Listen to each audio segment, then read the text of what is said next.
Halo teman-teman, perkenalkan nama saya Plastin Ananda Nikola. Saya berasal dari SMA Negeri 1 Anjongan dan saya tinggal di Ngara, Kecamatan Mandor, Kabupaten Landak, Kalimantan Barat. Nah, pada hari ini saya akan nge-vlog video yaitu tentang Makam Juang Mandor. Nah, bagi teman-teman yang tinggal di Kabupaten Landak pasti tidak asing lagi yang namanya Makam Juang Mandor. Karena di setiap tanggal 28 Juni itu diperingati sebagai hari berkabung se-Kabupaten Landak, yaitu di Makam Juang Mandor. Pada kesempatan hari ini saya akan menge-vlog video di Makam Juang Mandor ini. Saya akan memperkenalkan Makam Juang Mandor itu di mana dan gimana sih konsepnya dan apa yang terjadi di makam ini. Dan saya akan perkenalkan dari makam 1 sampai makam 10, makam terbesar, makam terkecil, dan makam yang paling spesial, dan galerinya dan tempat juru kuncinya di mana.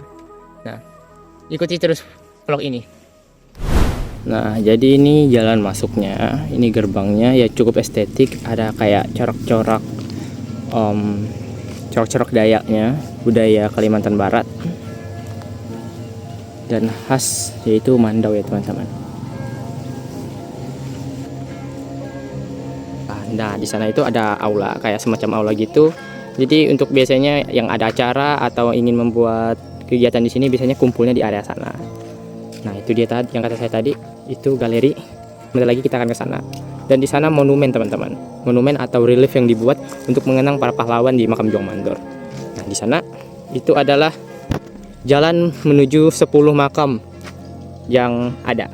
Jadi disebut jalan kematian teman-teman. Nah, ini teman-teman, ini adalah galeri foto para cendekiawan atau sultan-sultan dan pangeran-pangeran yang ada di Kalimantan Barat pada saat itu. Ya, dikarenakan kita nggak bisa masuk karena pintunya dikunci, jadi kita lihat dari luar saja. Saya akan coba lihat di dalam. Oke, agak sulit ya untuk dilihat. Nah, di sana ada Dr. Raden Rubini Natawistra, pahlawan nasional. Nah, bagi teman-teman yang mau nyantai juga, itu ada ada 2 pondok di sini. Itu yang bisa untuk kalian santai, yang bagi yang berjalan jauh bisa santai dulu ke sini untuk menghirup angin karena anginnya juga lumayan segar. Oke, setelah berjalan kita akan menuju relief atau monumennya teman-teman. Nah, di sini bisa ramai.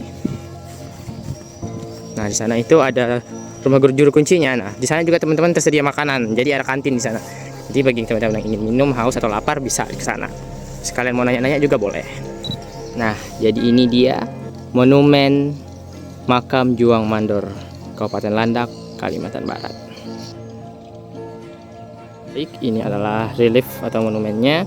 Nah, jadi di monumen ini terdapat relief teman-teman, atau ukiran-ukiran sejarah yang pernah terjadi di sini. Nah, bagi teman-teman yang datang ke sini untuk melihat gambar ini itu terstruktur ya teman-teman. Jadi jika teman-teman ingin mau melihat ceritanya itu dimulai dari sebelah kiri sampai ke sebelah kanan.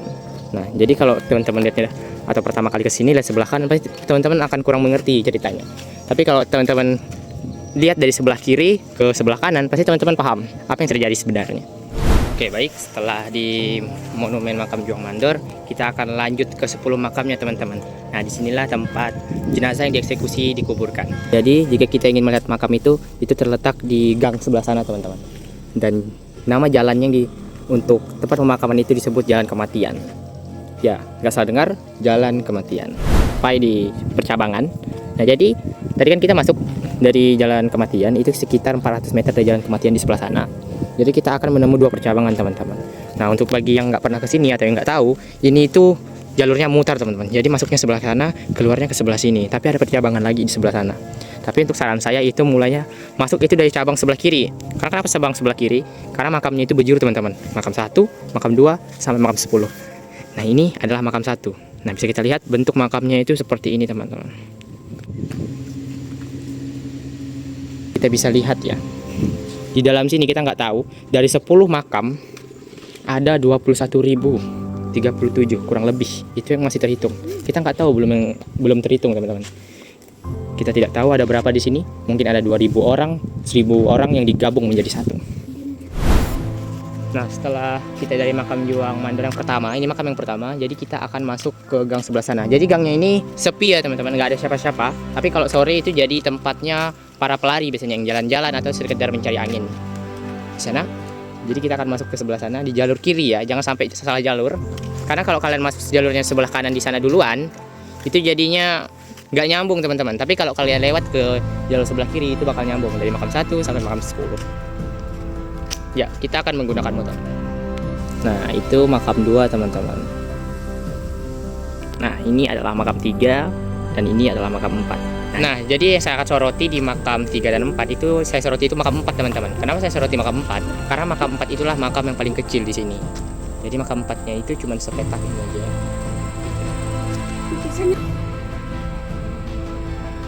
Oh, baik teman-teman, kita sudah berada di makam selanjutnya. Dan ya, seperti yang kita tahu, jika ada makam yang paling kecil, pasti ada makam yang paling besar teman-teman. Yaitu adalah makam 5. Ini adalah makam yang paling besar. Kita nggak tahu, mungkin ada 3.000 atau 4.000 jiwa yang ada di makam ini. Ini makam 7 dan di sana makam 6. Teman-teman, dari transisi makam 7 ke makam 8 itu kan cukup jauh, sekitar 400 sampai 500 meter. Nah, jadi di tengah-tengah perjalanan atau transisi itu ada yang unik lagi teman-teman di makam Juang Mandor, yaitu seperti halaman.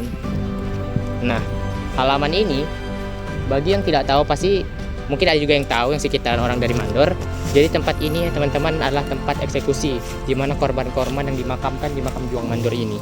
Nah, di zaman penjajahan Jepang pada kala itu, orang Jepang itu agamanya nggak kayak kita teman-teman. Kalau kita kan agamanya ada Katolik, Protestan, Islam, Hindu, Buddha, Konghucu dan lain-lain.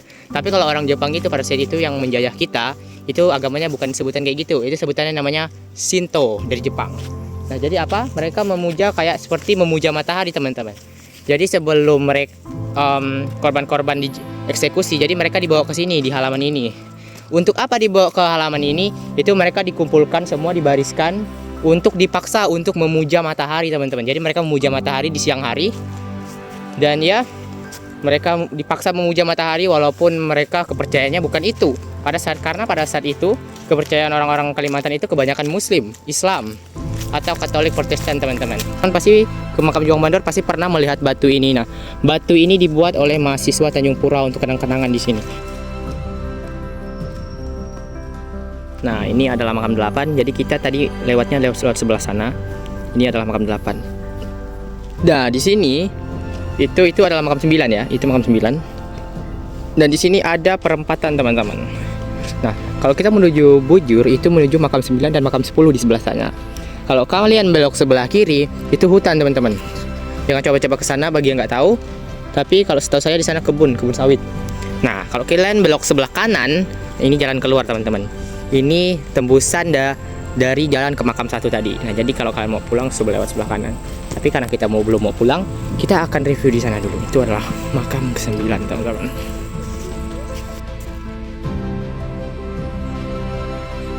Nah, jadi makam 10 yang akan kita lihat kali ini cukup sangat unik teman-teman. Jadi makam 10 ini adalah makam yang paling spesial. Kenapa paling spesial? Karena makam ini isinya bukan orang sembarangan. Kalau makam 1 sampai makam 9 itu mungkin yang dieksekusi atau dikuburkan di sana itu mungkin rakyat biasa atau para cendekiawan. Nah, tapi di makam 10 ini itu agak berbeda. Jadi makam 10 ini adalah makam yang paling spesial. Jadi makamnya itu dikelilingi dinding teman. Jadi dikasih dinding biar agar nggak sembarangan orang masuk teman. Jadi di dalam itu terdapat banyak sekali foto-foto para pahlawan. Tapi kebanyakan yang di dalam sana itu teman-teman fotonya itu adalah putra sultan atau pangeran-pangeran dan orang-orang yang sangat berpengaruh di Kalimantan Barat. Dan mereka itu bukan orang sembarangan. Karena itu mereka yang dikuburkan di sini itu sangat-sangat spesial. Dan bukan karena sangat spesial, dan mereka juga sangat ditakuti oleh orang Jepang saat itu. Karena mereka ingin memutuskan yang namanya orang-orang yang bisa mengganggu kedudukan mereka di Kalimantan Barat. Dan ya, fun fact-nya, makam 10 ini adalah makam, ibarat kata itu jenazah orang-orang yang pertama. Jadi eksekusinya itu dimulai dari makam 10 teman-teman. Baru dari makam 10, makam 9, makam 8, makam 7 sampai makam 1. Tapi eksekusi pertama kali itu dilakukan di makam 10. Itu adalah orang-orang yang spesial. Nah teman-teman, jadi itu dia makam Juang Mandor yang sudah kita kelilingin dari makam 1 sampai makam 10 teman-teman. Nah, jadi makam ini mengingatkan kita atas perjuangan para pahlawan-pahlawan yang ada di Kalimantan Barat. Dan pastinya dengan kematian mereka itu bukan akhir dari segalanya, tapi kita bisa belajar dari mereka bahwa perjuangan itu bisa sangat berarti, teman-teman. Dan ya, pemerintah membangun ini juga pasti punya tujuan untuk memotivasi kita, anak-anak muda yang ada di Kalimantan Barat tentunya. Oke, baik.